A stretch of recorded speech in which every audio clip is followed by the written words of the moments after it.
Chapter 1. The Shadow of the Empire. The year is 480 BC. The ancient world stands divided, tribes, city-states, and kingdoms scattered across the known lands. But one empire, one colossus, stretches its hand over half the world, the Persian Empire. From the mountains of modern Afghanistan to the deserts of Egypt, from the valleys of the Indus to the shores of the Aegean, the empire of Persia covers more than any before it. It is not a kingdom. It is a world unto itself. Hundreds of nations, tongues, and gods live beneath the symbol of the King of Kings. At its heart lies Persepolis, a city of marble and fire. Its palaces are built by slaves, its pillars carved with scenes of conquest, kings kneeling before a man who calls himself divine. The courtyards smell of incense and oil, gold drips from the walls. Every corner echoes with one name, Xerxes. Xerxes the Great, son of Darius, heir to an empire of impossible size. To his subjects he is no mere mortal. He is a god made flesh, chosen by Ahura Mazda, Lord of Light, to rule all mankind. To disobey him is to defy heaven itself. When Xerxes walks, servants lay carpets before his feet so that the soles of his sandals never touch the earth. When he eats, music plays. When he speaks, nations bow. And yet, for all his wealth, power, and armies beyond number, Xerxes' heart is haunted by one failure, Greece. Years before, his father Darius the Great sought to bring the Greeks under Persian rule.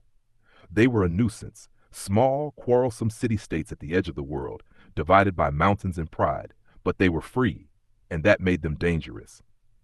In 490 BC, Darius sent an army across the sea to crush them.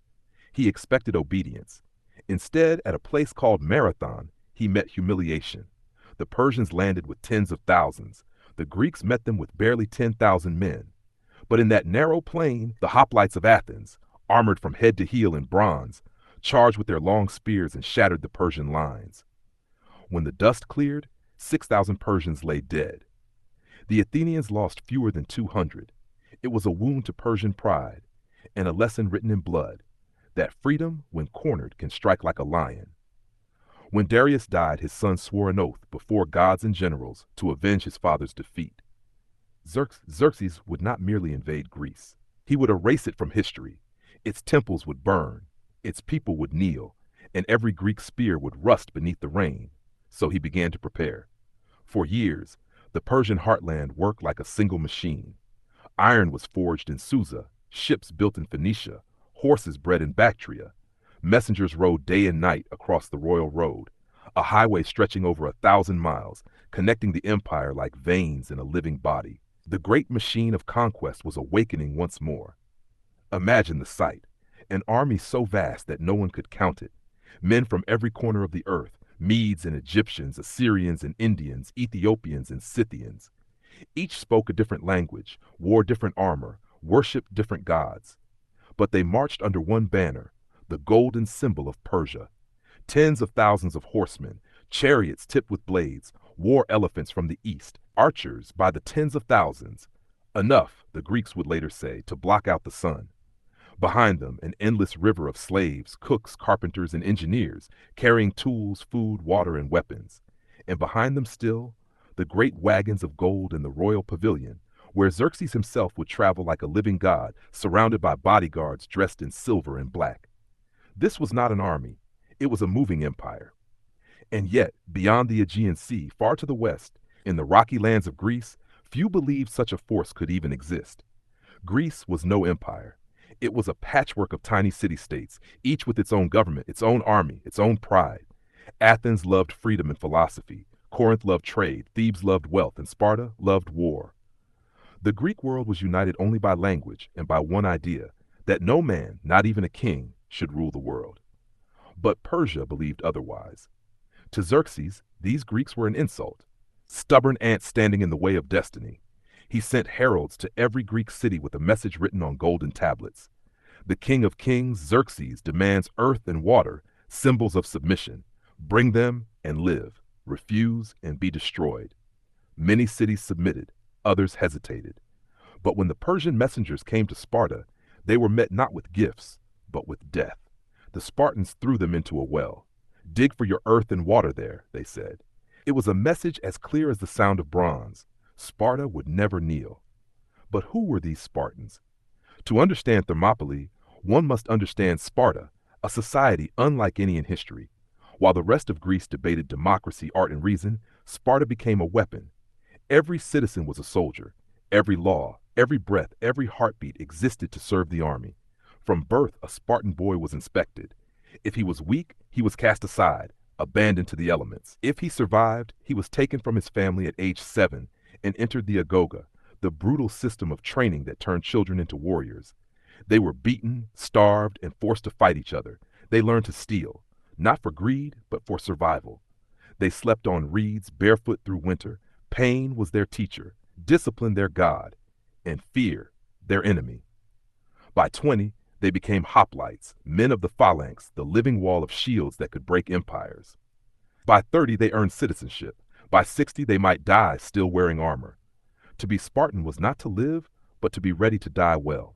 And leading them at this moment in history was King Leonidas I. He was not born to glory. He was not chosen by ambition. He was chosen by duty.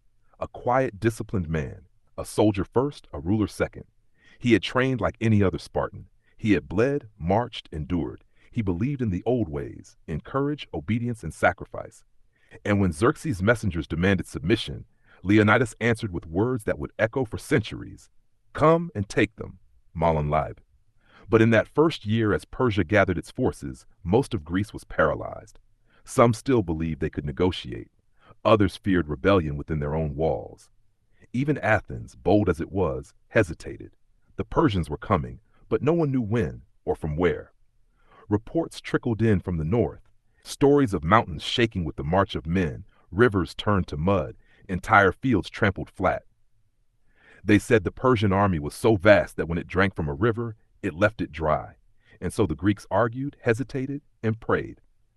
Only in Sparta was there silence, because they already knew war was coming, and there was no choice but to face it. Across the sea, Xerxes' engineers began one of the most ambitious projects in ancient history, a bridge of ships across the Hellespont, the narrow strait separating Asia from Europe. It took months to build. Hundreds of ships lashed together with rope, anchored with stone, and covered with wooden planks wide enough for 10 men to march side by side.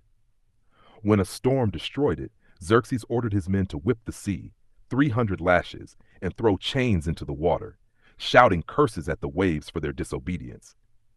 Then he built it again, and when the bridges were finished, his army began to cross. Imagine it, the sun rising over the Aegean, shining on an endless line of soldiers stretching from horizon to horizon, men, horses, elephants, wagons, an entire civilization on the move. Drums echo across the cliffs, flags of every color flutter in the wind. The ground trembles beneath millions of feet. It is said that it took 7 days and 7 nights for the army to pass. And when the last soldier stepped onto European soil, Xerxes stopped his chariot, looked across the sea, and wept. One of his generals asked why.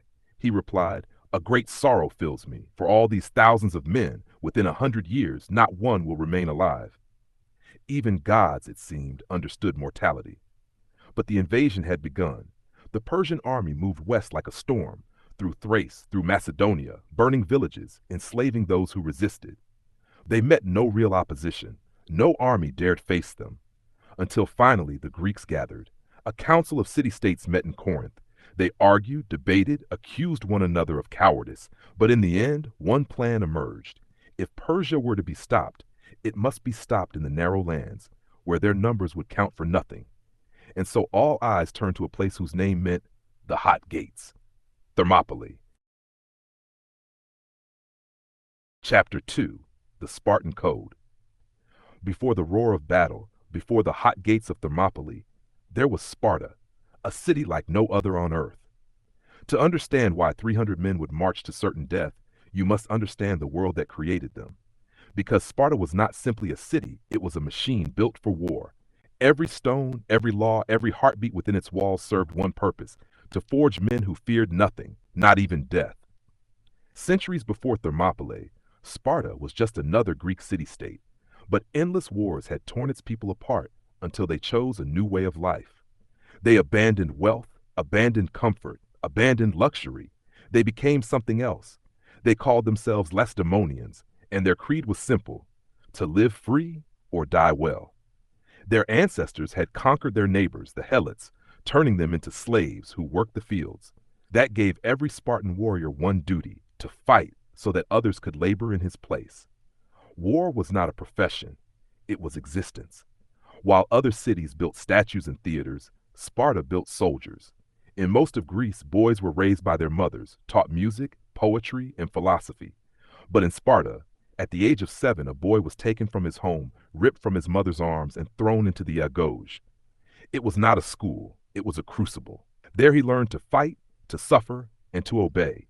He was taught that his body belonged to the state, that pain was weakness leaving the soul, that fear was shame, and that silence was strength.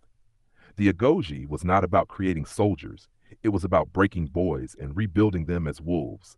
They slept on reeds cut from the river with bare hands. They were given a single cloak for the year, summer and winter alike. They trained barefoot, marched hungry, spoke little. They were whipped for mistakes, praised for endurance, punished for weakness. But most of all, they were taught to endure. When a boy cried out during training, he was told to bite his tongue until it bled.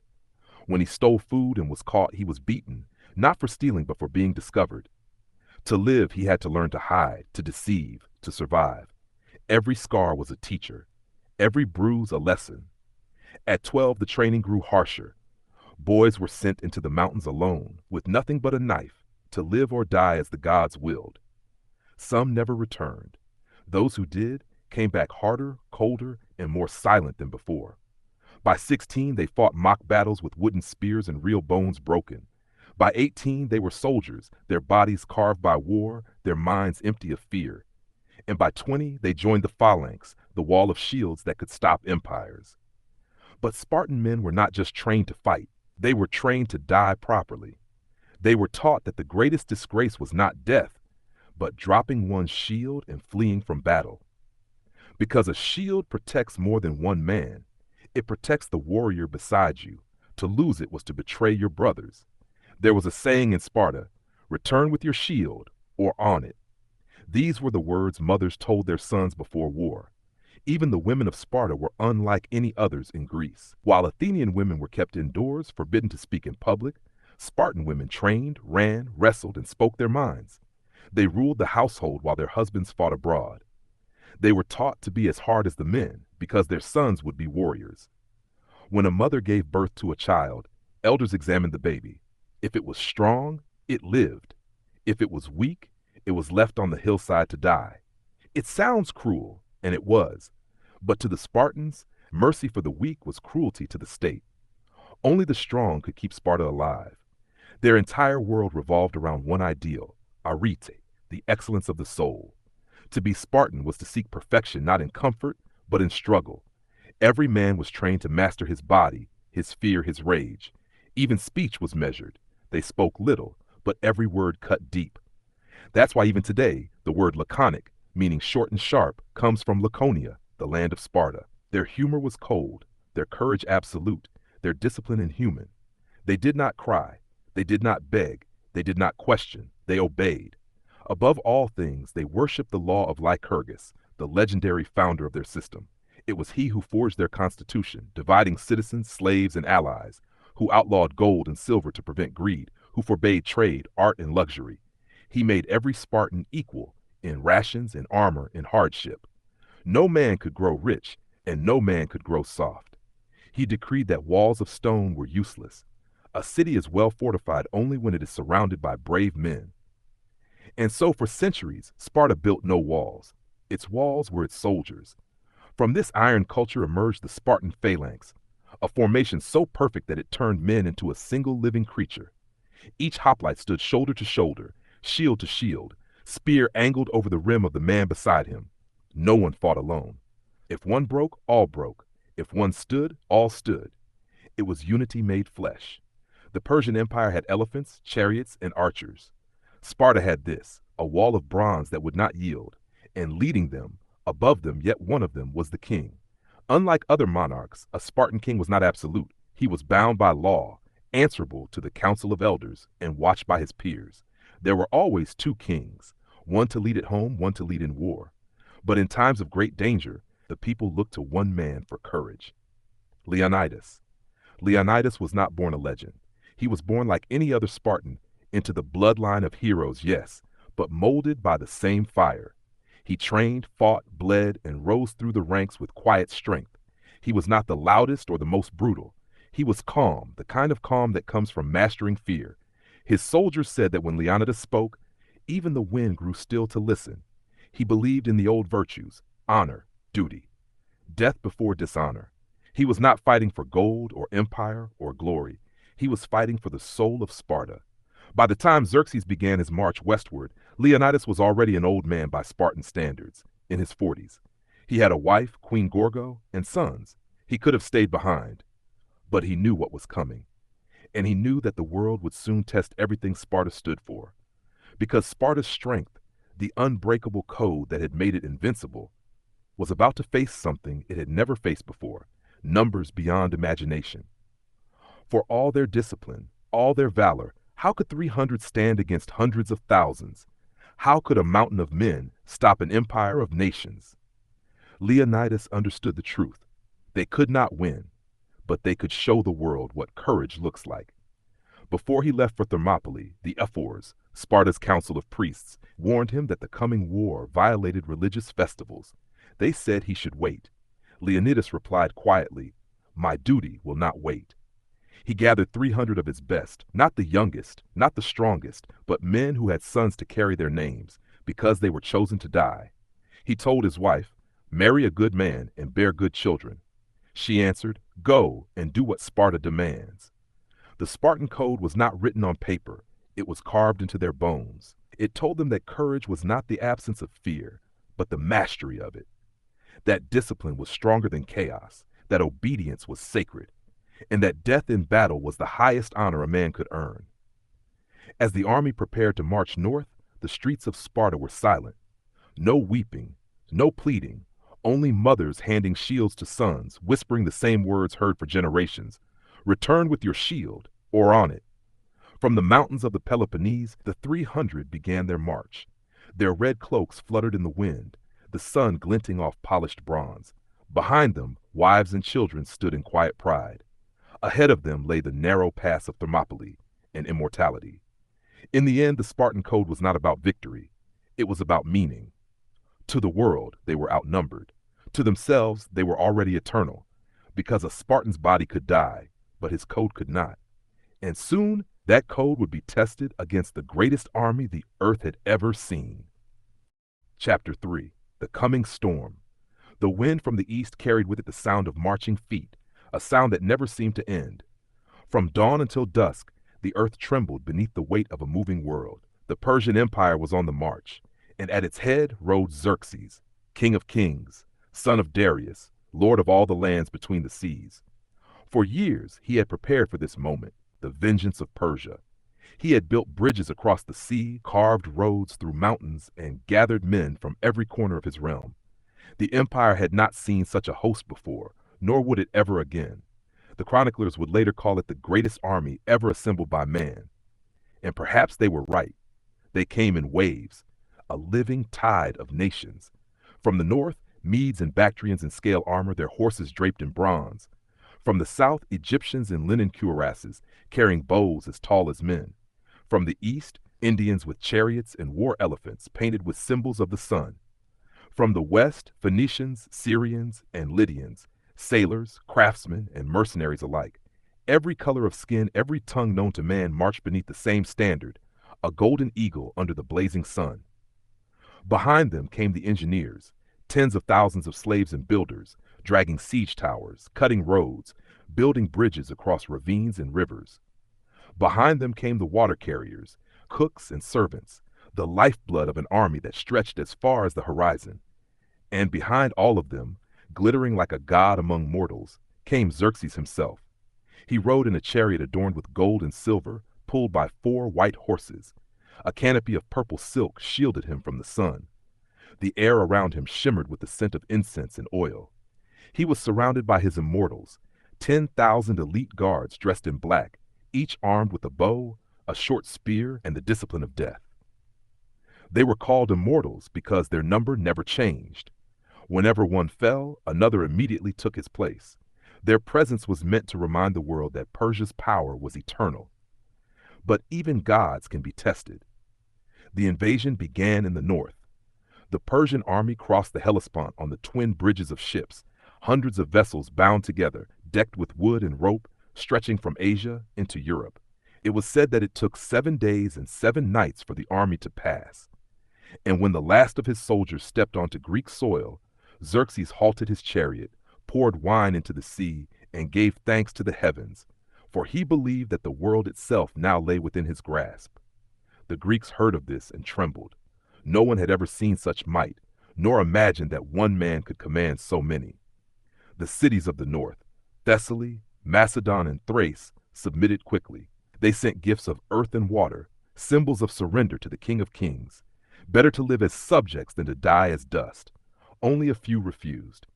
In the south, Athens and Sparta gathered messengers and debated endlessly. Athens argued for unity. Sparta demanded obedience. Other cities, jealous or afraid, stayed silent.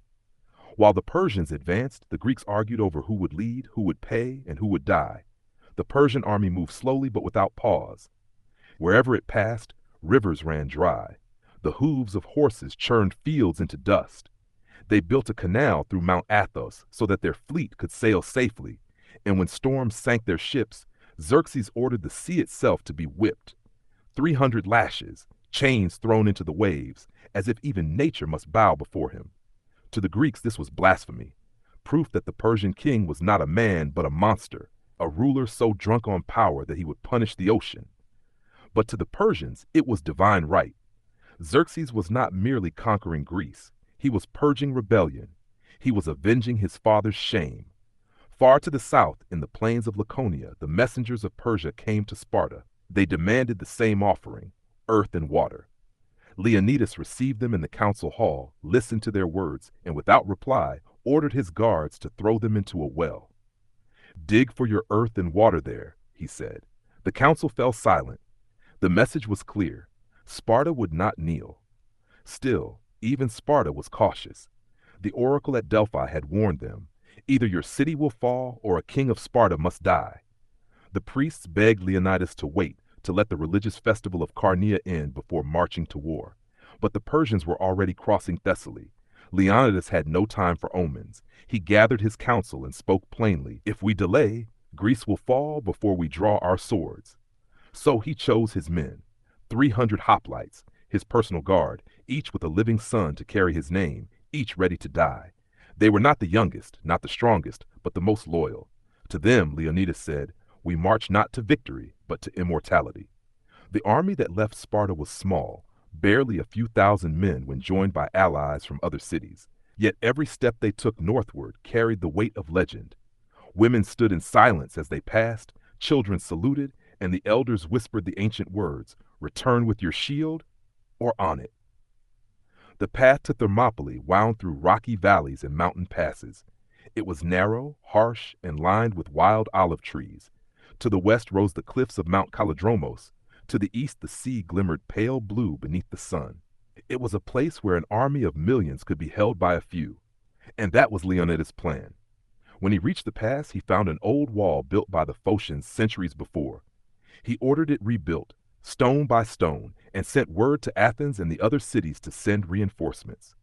The allies trickled in, 700 Thespians, 400 Thebans, and a few thousand from smaller cities. In total, fewer than 7,000 men stood against a force the world called infinite. From the cliffs, they could see the dust of the approaching horde. The horizon itself seemed to move. At night, they watched the glow of Persian campfires stretch for miles, like a second dawn spreading across the earth. The sound of drums and flutes rolled through the mountains, a rhythm of conquest that no man alive had ever heard before. The Greeks waited. They sharpened their spears, polished their shields, and carved small inscriptions into the stones around them.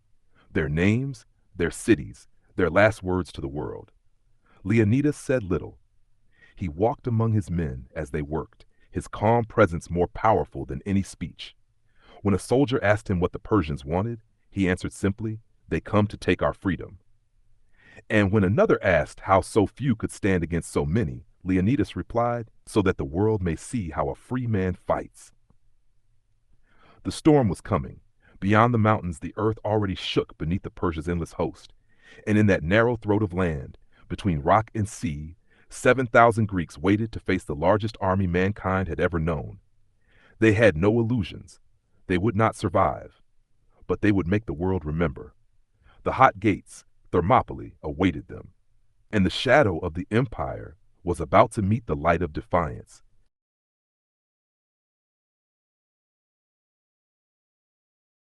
Chapter 4. Leonidas Choice. The Greek army stood before the cliffs of Thermopylae, where the mountains met the sea. It was a place of sulfur springs and narrow earth, a throat between two worlds. Here the Persians would have to come, and here Leonidas had chosen to stand. The pass was barely wide enough for a chariot. On one side rose a wall of rock, on the other the deep blue waters of the Malian Gulf. It was a place made by nature for defense. No matter how vast Xerxes' army was, only a few could fight side by side. It was the perfect equalizer. Leonidas surveyed the ground in silence. He knew this land would become his grave, but he also knew that if he held it long enough, Greece would have a chance to live. The Spartans rebuilt an old Phocian wall, strengthening it with stones and timber. They sharpened spears and checked armor polished until it shone like flame. Each man carried the bronze shield that symbolized his city, round and heavy enough to cover half his body and half the man beside him. Together, they formed a single moving wall of iron and will. Leonidas's army was small, 300 Spartans, 700 Thespians, 400 Thebans, and a few thousand others from smaller cities. They had no illusions. They were not there to win. They were there to show the world what courage looked like when all hope was gone. The king of Sparta was not a man of speeches. He spoke rarely, and when he did, his words cut through the air like a blade. He told his men that their duty was simple, to hold the pass for as long as they could, to give the rest of Greece time to gather. No one would survive, but their names would. For Spartans, that was enough. Each of the 300 had been chosen, not because they were the strongest, but because they had sons to carry their names. They were men ready to die, yet unwilling to kneel. Xerxes' scouts watched from a distance. They could not believe what they saw, a handful of men repairing walls as if they expected to stop an empire. When they returned to their king, he laughed. He could not imagine that such few warriors would truly stand and fight. He believed they were there to delay him out of pride, to flee when the first spears flew. He would soon learn otherwise. Xerxes sent a messenger to Leonidas. The man came under a flag of truce, escorted by archers in fine robes. He demanded that the Greeks lay down their weapons and surrender peacefully.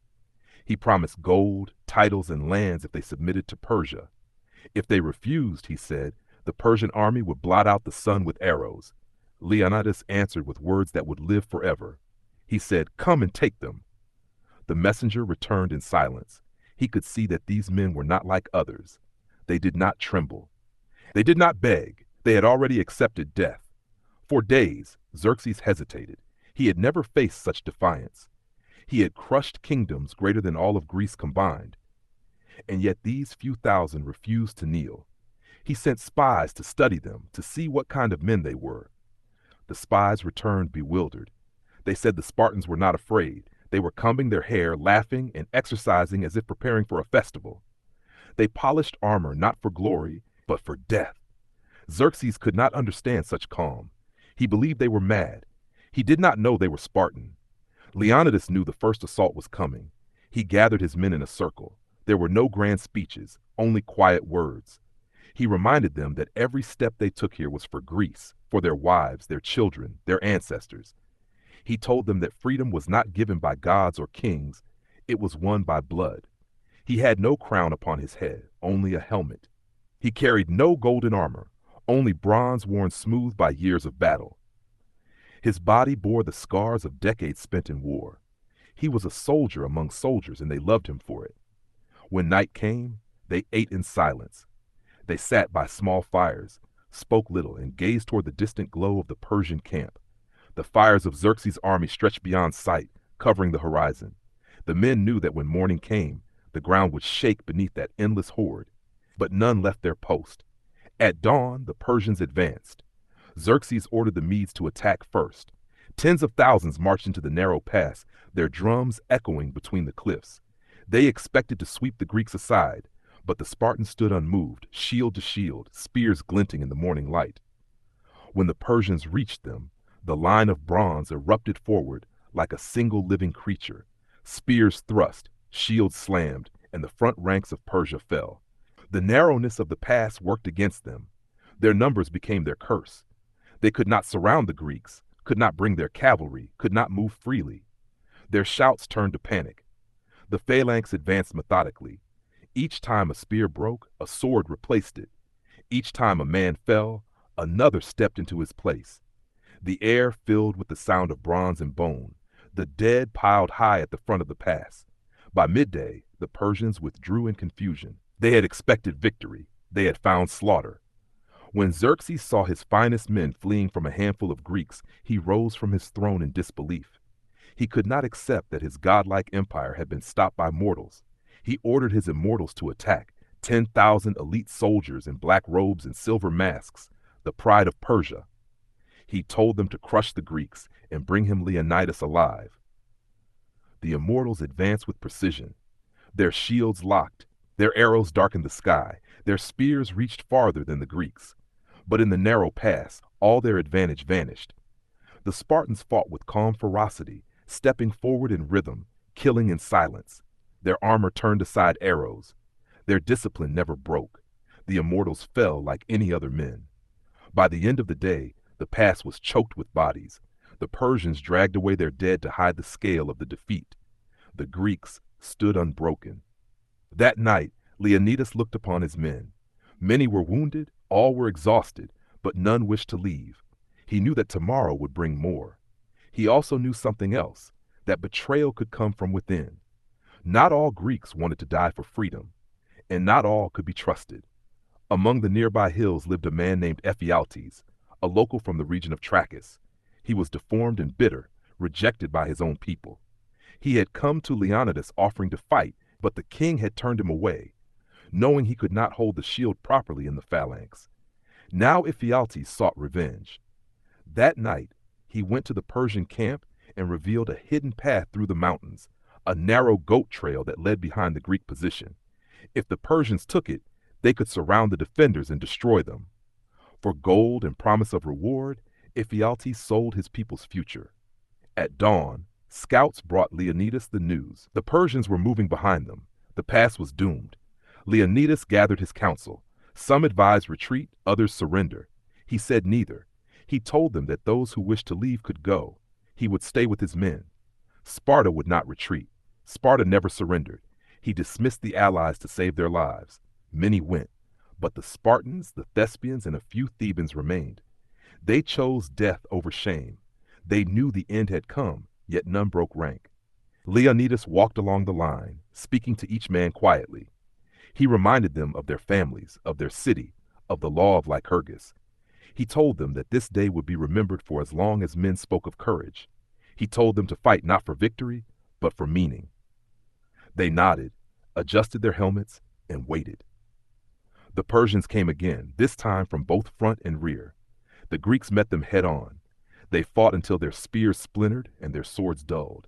They fought with bare hands, with teeth, with stones, refusing to yield. Bodies covered the ground. Leonidas himself stood in the front line, fighting until he was pierced by arrows. He fell surrounded by his guard, still clutching his broken spear. When the last Spartan fell, the Persians had to step over mountains of their own dead. They had won the ground, but lost their glory. Even Xerxes felt no triumph. He ordered the body of Leonidas to be beheaded and crucified, hoping to break the Greek spirit. But he only made the king immortal. Far to the south, when news reached the cities, Greece wept and rose in fury.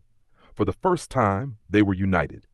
The sacrifice of 300 men had bought them unity. The storm that Xerxes unleashed had found its wall. Leonidas had made his choice, and through his death he had given birth to something greater than Sparta, greater than Greece, the idea that freedom is worth dying for. Chapter 5: The Hot Gates. The dawn came shrouded in mist. The sea beside Thermopylae steamed in the cool air, its surface rising in slow, ghostly spirals that gave the pass its name, the Hot Gates. To the Spartans, it was a sign. The gods themselves had chosen this narrow place between mountain and sea as the line between slavery and freedom. Leonidas stood before his men, his armor dark with dust and sweat, his bronze helmet tucked under one arm. Behind him, the Phocian wall was rebuilt, the ground trampled to mud and blood. Ahead of him, the horizon shimmered with the dust of Persia. He could see their banners, thousands of them, rippling like the wings of vultures waiting for a feast. The Greeks waited in silence. They had no speeches left to give, no courage left to prove, only purpose. Every man knew why he was here. There would be no retreat, no surrender, no rescue, only remembrance. When the first horns of Persia sounded, their echo rolled through the cliffs like thunder. Xerxes had sent his vanguard, the Medes, warriors of ancient fame, wrapped in linen and courage. They marched in perfect ranks, drums pounding like the heartbeat of the empire. Behind them, tens of thousands waited, their armor flashing like a sea of bronze beneath the rising sun. The Spartans stood still. Then, as the first Persians entered the pass, Leonidas raised his hand. The line moved forward, a single wall of shields advancing as one, the sound of bronze grinding against earth. When the two armies met, the world itself seemed to crack. Spears shattered, shields slammed, and the narrow pass filled with the roar of dying men. The Persians fought with fury, but no order. Their numbers meant nothing in the throat of the mountain. They tripped over one another, stumbled against the corpses of their comrades. The Spartans pressed them backward, step by measured step, until the air grew thick with blood. For hours, the battle raged. Each time the Persians fell back, fresh ranks were driven forward, and each time the Greeks pushed them down again. The sun rose higher, and the pass was carpeted with the dead. When the Medes broke and fled, Xerxes frowned upon his throne. He could not understand how a few thousand men could withstand so many. He sent in his best, the Immortals, 10,000 elite soldiers dressed in black silk and gold. They advanced without fear, their discipline perfect, their long spears glittering beneath their tall shields. They believed themselves deathless. The Spartans proved otherwise. Leonidas ordered his men to feign retreat, drawing the Immortals deeper into the narrowest part of the pass. Then, at his signal, they turned as one. The phalanx closed like the jaws of a wolf. Spearheads flashed, shields slammed, and the Immortals found themselves trapped, unable to maneuver. Their long spears snapped against Spartan shields. Their armor, light and gilded, crumpled beneath the force of bronze. They died where they stood. The cliff walls echoed with the clash of metal and the cries of the dying. When the Immortals tried to retreat, the Spartans pushed forward, shouting their war cry, "Ares, guide us!" The sound carried over the sea like a storm. By nightfall, the pass was theirs again. The Persians had lost thousands, the Greeks only dozens, but Leonidas knew it was not victory. It was a reprieve. That night, as the fires burned low, the Spartans cleaned their weapons in silence. Some sharpened their broken spears into daggers. Others sat alone, staring into the flames. The smell of death drifted from the plain below. In the Persian camp, Xerxes raged, ordering his dead to be hidden, his generals whipped for their failure. Leonidas stood upon the wall and watched the flicker of enemy fires. He could feel the weight of history pressing upon him. He had held the line, but he knew what the next day would bring. There were too many. And somewhere among the shadows of the mountains, he suspected, betrayal waited. When dawn came again, the Persians advanced once more, this time with caution, testing the Greek line for weakness. But the Spartans did not yield. Every thrust met a shield, every gap was filled. The narrow pass turned every man into a fortress. And behind every shield stood the will of Sparta. The Thespians fought beside them without fear, and even the Thebans, reluctant allies, stood their ground. They knew that running was useless. There was nowhere left to go. As the sun reached its highest point, the air grew thick with the stench of sweat, blood, and ash. The ground was slick beneath the soldiers' feet, the rocks dark with spilled life. Still, the Spartans fought on, their movements slower now, but no less deliberate. They killed, stepped forward, and killed again. It was not a battle anymore. It was endurance. By evening, the Persians withdrew once more. They had been beaten for 2 straight days. But in the hills behind the pass, a flicker of torchlight moved through the trees. The Persians had found their path. In the night, Ephialtes led them, the twisted local who had betrayed his homeland for gold and favor. The path was narrow, the forest thick, but it wound behind the Greek position and down toward the rear of the pass. The gods were silent as the torches descended. Death was coming from behind. Leonidas' scouts spotted them at dawn. When they came to the king, their faces were pale, their voices shaking. He did not shout, did not curse, did not pray. He only nodded. "It seems the gods have spoken," he said. And then, after a pause, "Breakfast well, men, for tonight we dine in Hades." He ordered the allies to withdraw. Some refused. Others obeyed. The Spartans, the Thespians, and a handful of Thebans stayed. They knew what awaited them, and they accepted it as Spartans always had, with quiet pride and steady eyes. Below, Xerxes' army gathered for the final assault. The sky darkened with clouds, the wind howled through the mountains, and at the center of it all, Leonidas stood, his spear in hand, his eyes fixed on the endless tide approaching. The hot gates had become the mouth of death itself. And when it opened, 300 men would walk willingly inside. Chapter 6. The First Clash. The dust had barely settled on the third dawn when the Persians advanced again. The air above Thermopylae hung heavy with smoke and the stench of death. The sea beside the cliffs lapped red with blood. The bodies of men and horses lay heaped against the rocks, food for the gulls. And yet, the Greeks still stood. For 2 days, the Spartans and their allies had fought off the endless tide of Persia. Every attack had broken against their wall of shields like waves against a cliff. The narrow pass had turned Xerxes' numbers into a curse. Tens of thousands of his men had died for every few feet of ground. But now the great king was done with patience. From his throne upon the hill, he looked down at the thin smoke of Greek campfires and felt rage boiling beneath his golden armor. This was supposed to be a warning, a display of divine power.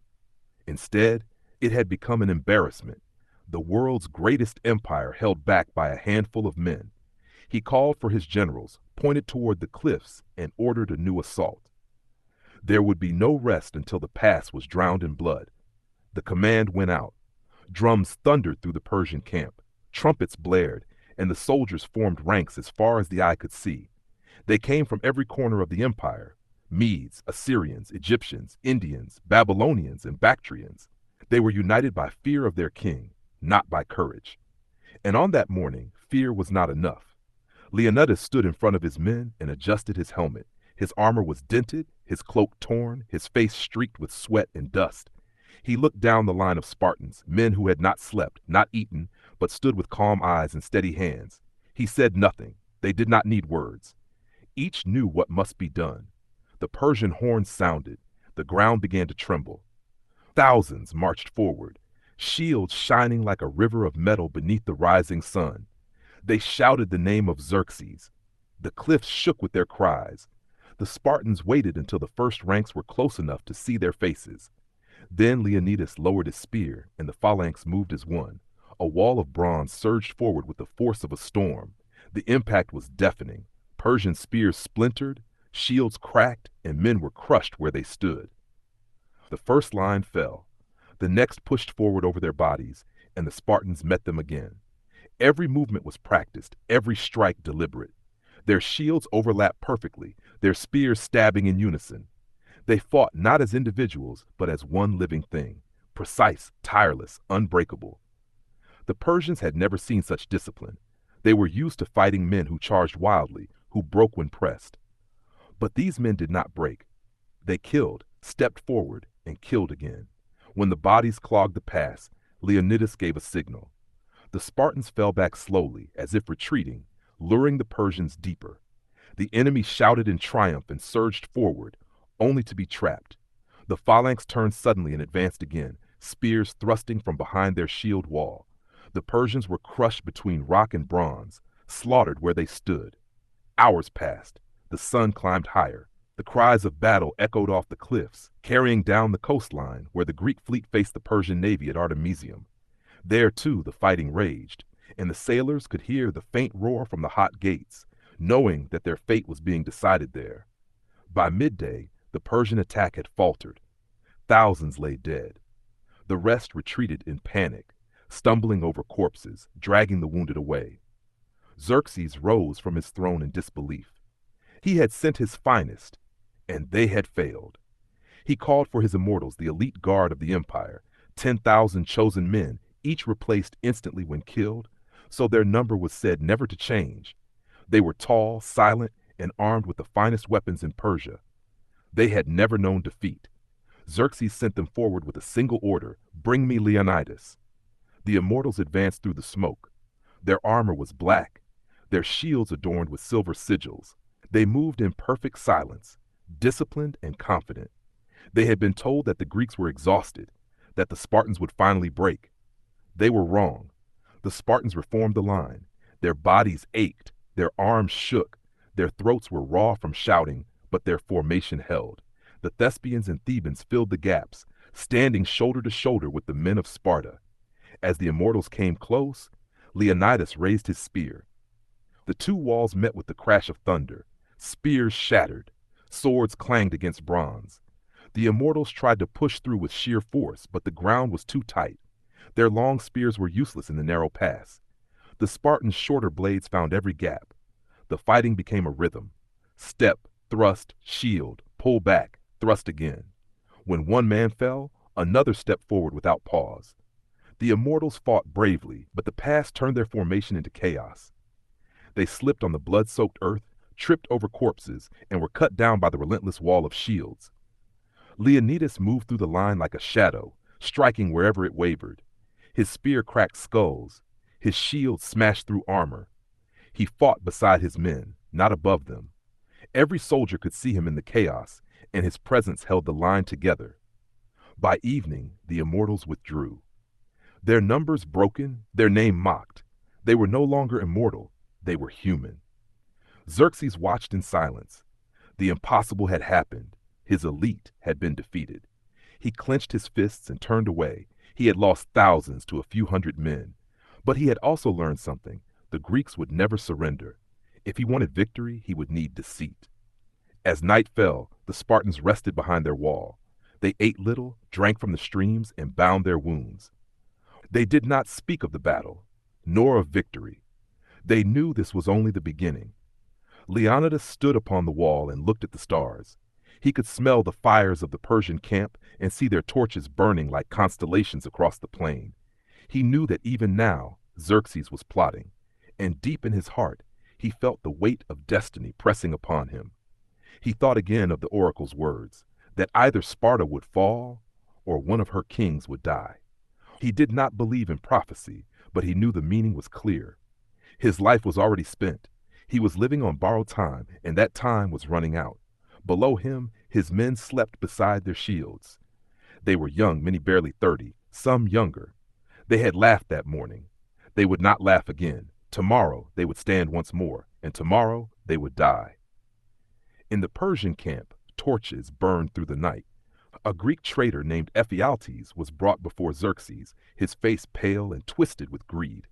He bowed low and spoke of a hidden mountain path known only to locals, a path that led behind the Greek line. Xerxes listened, his rage fading into cold calculation. At last, the gods had offered him a way through the mountains. He promised Ephialtes gold and glory beyond measure. The traitor bowed again and led a column of Persian troops into the darkness. Their torches flickered like snakes of fire, winding up the slopes. By dawn, they would emerge behind Leonidas. The king of Sparta did not yet know, but the walls were closing in. The narrow pass that had protected him would soon become his tomb. Still, he slept little and dreamed not of death but of duty. He had come here to buy time, time for Greece to prepare, time for freedom to survive. That duty was not yet done. The hot gates were quiet. Only the wind moved through the dead, and in that stillness, both armies waited for the sun to rise again. One for vengeance, the other for immortality. Chapter 7. The Betrayal of Ephialtes. The third night at Thermopylae fell heavy and windless. The sea was dark and still, the cliffs swallowed by shadow. In the Greek camp, torches burned low, and the men slept where they had fallen. They dreamed of home, of wives and children who might already believe them dead. Only the guards remained awake, watching the valley below for movement. But the danger was not before them. It was behind. In the hills above the pass, a man crept through the rocks. His name was Ephialtes, son of Eurydamas, a native of Malis. Once he had dreamed of glory, to stand among the Spartans, to earn his place in the phalanx. But his body was twisted, his shoulders bent, his arms too weak to bear the weight of a shield. Leonidas had refused him. Now bitterness was all that remained. He knew of a hidden goat path that wound through the mountains, used by shepherds and hunters. It led from the Persian plain around the cliffs and down into the rear of the Greek position. It was steep and treacherous, but passable. And for a man who hated Leonidas, it was worth more than gold. Ephialtes entered the Persian camp at night. The guards stared at him, a trembling Greek wrapped in rags, his eyes full of desperation. He demanded to see the King of Kings. When Xerxes' generals dragged him before the throne, he knelt and spoke quickly, his words tumbling over one another. He said he could deliver the Greeks into Persian hands before dawn. He told them of the path, of how it descended behind the hot gates, how a small force could surround Leonidas before sunrise. For this he asked not for gold, though gold would come, but for honor, for his name to be remembered. Xerxes listened in silence. The great king had learned patience. He looked down upon the twisted man and saw something useful: greed, envy, the kind of weakness that empires are built upon. He ordered his general Hydarnes, commander of the Immortals, to follow the traitor. 10,000 men were chosen. They prepared their torches, their weapons, and began to climb. The narrow trail rose steeply into the hills. The air grew thin and cold. Their armor clinked softly as they moved, torches flickering against the rocks. They marched in silence, guided by the trembling hand of the man who had sold his soul. Ephialtes led them higher and higher until the sounds of battle below faded into whispers. By midnight, they reached the ridge. Before them lay the sleeping forest of oak and pine that marked the rear of the Greek camp. Guarding the trail was a small group of Phocians sent by Leonidas to watch the pass. They had built a rough wall of stones and waited in the darkness. When they saw the torchlight among the trees, they thought it was their own returning scouts. Then they heard the rustle of armor, the steady tread of thousands of feet. Too late, they realized the truth. Arrows hissed through the trees. The Phocians scrambled to form a line, but the Immortals had already surrounded them. For a moment, confusion reigned. The Persians did not attack. Xerxes had ordered them to advance without delay, but the Phocians fled up the slopes, leaving the path open. By the time they recovered, the Immortals had passed. The mountain fell silent again. The wind carried the sound of their march down toward the valley, where Leonidas' scouts waited. When the first glint of torchlight appeared on the ridges behind them, the truth became clear. They were surrounded. Leonidas was woken in the early dawn. A runner came breathless from the hills, his face white with fear. He fell to his knees before the king and gasped, "The Persians have found the path." Leonidas did not speak. He stood, looked toward the mountain, and saw the faint glow of torches snaking through the dark. He had expected this. In his heart, he had known that courage could not stop treachery. He gathered his officers and told them the truth, that the enemy was behind them, that the pass was lost. Some urged retreat, others cursed the gods. Leonidas raised his hand for silence. He told them that every man must decide for himself whether to live or die. He said he would stay. The allies hesitated. The Thespians refused to leave. The Thebans remained out of fear, not loyalty. The rest, Corinthians, Arcadians, and Phocians, Leonidas ordered to withdraw before the trap closed. He told them to carry word of what had happened to the other Greek cities. He told them that Greece must know that her sons had not fled. When the others had gone, Leonidas turned to his men. 300 Spartans and 700 Thespians stood in the morning mist. He told them there would be no more orders, no more strategies. He said only, "Breakfast well, for tonight we dine among the dead." No one spoke. They understood. He moved through the ranks, clasping hands, looking into faces he would never see again. He told each man something small, a memory, a word of thanks, a blessing for their families. He came last to the Thespians, who had chosen to stay though they were not bound by Spartan law. He thanked them. He told them that after this day, their names would live beside those of Sparta. The men began to polish their armor. They combed their hair, straightened their cloaks, cleaned their shields until they gleamed in the morning light. To the Persians watching from the plain, it looked like madness. But to the Spartans, it was ritual, the act of preparing to meet death with honor. By sunrise, the Immortals had descended from the mountain and joined the main army. From his throne, Xerxes watched as the Greeks formed their line once more. He could not believe they still stood. He had expected panic, flight, surrender. Instead, he saw warriors ready to face the end. He sent a messenger to offer them mercy. If they would lay down their arms, he would spare their lives.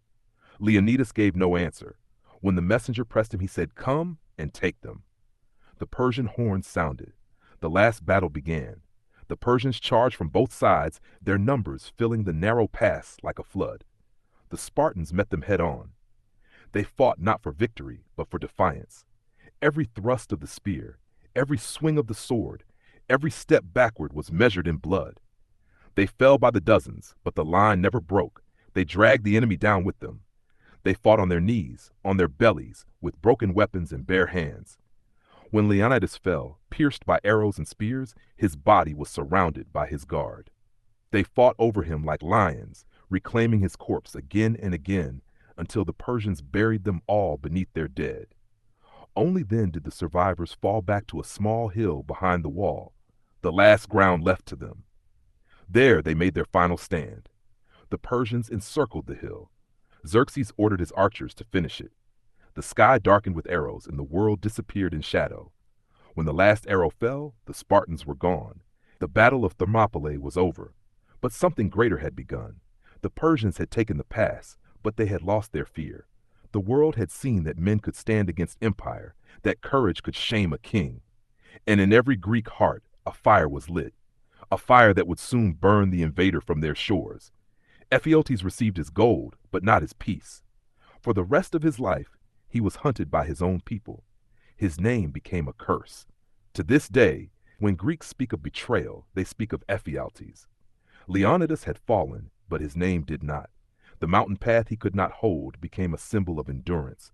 The hot gates, once a narrow strip of earth, became sacred ground. And the words he spoke before battle, words thrown into the face of a god king, became immortal. Come and take them. Chapter 8. The Last Stand. The dawn after betrayal broke red over the mountains. The air was still, the sea below silent, as though the gods themselves watched in mourning. The smoke of the Persian camp rose in pillars across the plain, black against the rising sun. At the hot gates, the few Greeks who remained stood upon the blood-soaked earth, surrounded on every side. They knew the end had come. Leonidas was gone. The king of Sparta lay where he had fallen, pierced by arrows, his face calm even in death. Around him his warriors gathered one final time. They did not weep. They tightened their armor, gripped their broken spears, and looked to the hill behind the wall where they would make their last stand. The Persians advanced in silence at first, wary and exhausted. For 3 days they had thrown their might against a wall of bronze and discipline and had found only ruin. Now, though victory was certain, they moved slowly. Even the conquerors feared men who would not die quietly. The Spartans climbed the small hill, the Thespians beside them. There were no more allies, no more reinforcements to hope for. The other Greeks had withdrawn under Leonidas's order, carrying word of the stand to the cities beyond. The men who remained fought not for strategy, not for glory, but for the simple right to end as free men. They formed a circle around the body of their king. Shields overlapped, spears lowered, eyes fixed on the endless ranks gathering below. The Thespians took their place among them, proud and unflinching. They knew that when this day ended, no one would be left to tell their names. Still they stayed. The Persians came again, shouting the name of Xerxes. Arrows filled the sky, but the Spartans did not flinch. They raised their shields and waited. When the storm ended, they charged. It was no longer a formation, no longer the perfect precision of the phalanx. It was chaos, a final release of fury and resolve. They slammed into the Persians with the force of despair turned into will. Men fought with shattered blades, with daggers, with fists, with teeth. The Persians pressed in from all sides, but for every Spartan who fell, 10 Persians died. The Thespians fought beside them to the last. Their general, Demophilus, was among the first to fall. His men carried on without him, shouting his name into the wind. Their blood mixed with that of the Spartans until no one could tell one from another. By midday, the hill was carpeted with bodies. The Persians surrounded them completely now, pressing in, killing from a distance with arrows and spears. Still, the Greeks would not yield. They fought until their spears broke, until their swords dulled against Persian armor. They fought until their hands bled, until they could no longer lift their shields. At last, Leonidas's guard formed a tight circle around his body. They fought to the end, protecting their dead king even as the world closed over them. One by one they fell, until the hill was silent but for the cries of the dying. Xerxes watched from his golden throne. He had won, yet he felt no triumph. The battle had cost him thousands of lives and the illusion of invincibility. His generals stood beside him in silence, staring down at the mound of corpses that had once defied an empire. Xerxes gave the order. The Greeks' bodies were to be stripped and left unburied. Leonidas was to be beheaded and his body nailed to a cross as an example. But no punishment could erase what had been done. The Persians had taken the pass, but they had lost their honor. The story of Thermopylae spread faster than their armies. Across Greece, men spoke of the 300 and the few who had stood with them. They spoke of courage greater than reason, of freedom bought with blood. When the survivors of the retreat reached the cities, they told what they had seen, how Leonidas had refused to flee, how the Spartans had fought laughing beneath a sky of arrows, how they had chosen death so that Greece might live. The words carried beyond the mountains, through villages and fields, into temples and marketplaces. They reached Athens, where men who had once quarreled over politics now sharpened swords side by side. They reached Corinth and Argos, where armies began to form. Even the hesitant Thebans, who had wavered before, now saw what defiance meant. For the first time, Greece was not a collection of rival cities. It was one nation, bound by sacrifice. The Persians moved south, burning towns and temples as they went. They found Athens abandoned, its people fled to the sea, its temples empty, its statues wrapped in smoke. But they found also the will of a people who would not kneel. At Salamis they would meet again, not on land but on water, and there the sea itself would become Greece's weapon. Yet even in victory, the Greeks would never forget the hill at Thermopylae. Long after the war ended, they returned and buried the bones of the fallen beneath a mound of stone. Upon it they carved an inscription so simple, yet so eternal, that even centuries later it would still be spoken. Go tell the Spartans, stranger passing by, that here, obedient to their laws, we lie. No names, no boasts, only the truth, that duty was enough. For Sparta, that was immortality. They believed a man's worth was not measured by how he lived, but by how he met his end. And in that narrow pass between mountain and sea, 300 men had met theirs with perfect grace. Their courage did more than hold the line. It bought time for Athens to build its fleet, for Greece to prepare, for freedom to survive. Thermopylae was not a defeat. It was a message carved into history, that liberty cannot be crushed by power alone. Xerxes' army marched on, but its heart had changed. The soldiers whispered of what they had seen, of warriors who smiled at death, of a king who fought in the front line like a common man, of a wall of shields that had stopped the world's greatest empire for 3 days. Even the conquerors carried the legend home. Ephialtes, the traitor, was hunted for years. He fled from village to village, shunned by all, until one night a Greek found him in a tavern and struck him down. His name became eternal in another way, not as a hero, but as the word for betrayal itself. No gold could buy him peace. No memory could save him from the shadow of his crime. But Leonidas needed no monuments. He had already built one in the hearts of men. For centuries to come, soldiers would whisper his name before battle. Leaders would invoke his courage when facing impossible odds. And nations would rise remembering that once, on a narrow strip of land between mountain and sea, 300 men showed the world what freedom truly costs. Chapter 9. The Legacy of Thermopylae. The battle was lost. The smoke had cleared, and the hot gates were silent again. Only the sea remembered the screams of men. The Persians buried the past beneath their dead, and the bones of heroes mingled with the dust. But from that dust, something greater was born. Across Greece, the story spread faster than the wind. Messengers rode through the mountains, their voices breaking as they spoke of Leonidas and his men, of how they had held back 1,000,000 soldiers, of how they had fought until the last breath, of how they had refused to bow before the King of Kings. And the people listened, and they changed. Before Thermopylae, Greece had been a quarrel of cities. Athens distrusted Sparta. Thebes envied Corinth. Men argued more than they fought. But now, for the first time, they had a single memory, a memory of sacrifice that bound them together more tightly than blood. They saw that freedom was not an idea spoken in temples or debated in councils. It was something you defended with your life. Athens prepared for war. Its people abandoned their city and fled to the sea, taking refuge among the islands, trusting their navy to be their walls. Themistocles, the cunning admiral who had long warned that Persia would return, looked to the Straits of Salamis and saw salvation. There, narrow waters would again deny Xerxes the power of numbers, as the narrow pass had done for Leonidas. When the Persian fleet came, it filled the horizon, hundreds of ships, each bristling with archers, oarsmen, and marines.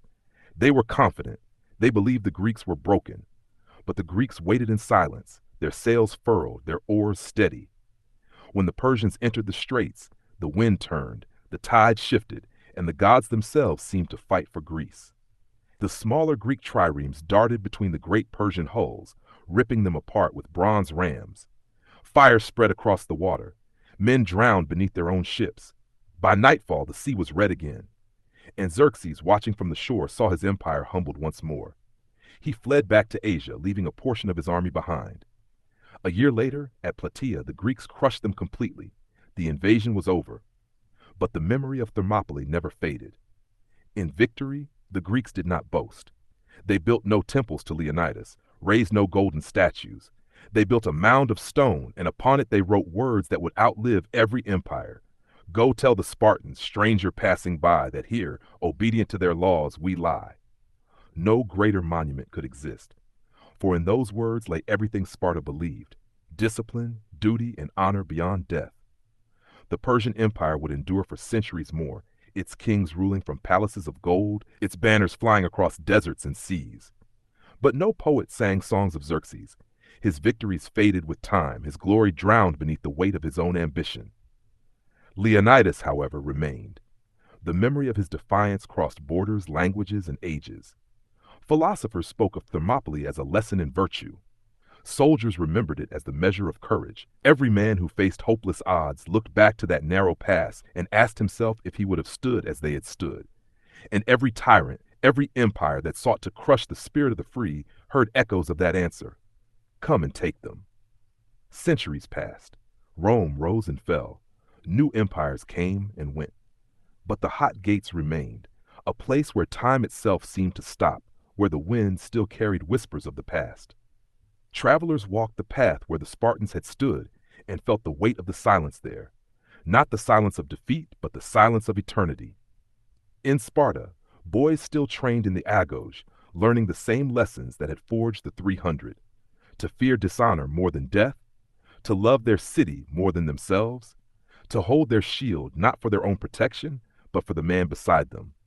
For them, Thermopylae was not history, it was scripture. Even Athens, rival and critic, honored their sacrifice. Each year the Greeks sent offerings to the site, and bards recited the names of the fallen. Not the names of kings or nobles, but of farmers, shepherds, and soldiers who had stood shoulder to shoulder in the last light of dawn. For in that moment, all were equal. Time eroded mountains and swallowed kingdoms, but it could not erase what was written there in blood and fire.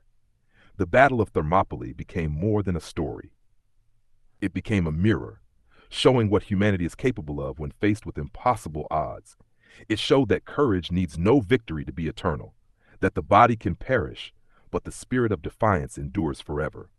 The world has changed beyond recognition since that morning in 480 BC. Empires rise and fall, borders shift, names are forgotten. But somewhere in the hearts of those who still value freedom, the ghosts of Leonidas and his men stand watch. They remind us that even when defeat is certain, there is power in standing firm, that a man may die, but what he believes in may not. And so, the story of the 300 lives on, retold by poets, remembered by warriors, honored by generations that never knew their faces but felt the echo of their choice. They did not fight for glory or riches or empire. They fought because it was right, because when tyranny demanded submission, they answered with defiance, because they understood that the worth of a life is not measured in years, but in the courage to live and die for something greater. Thermopylae was more than a battlefield. It was the place where humanity proved itself immortal. And in that immortal silence between mountain and sea, the whisper remains, "Come and take them."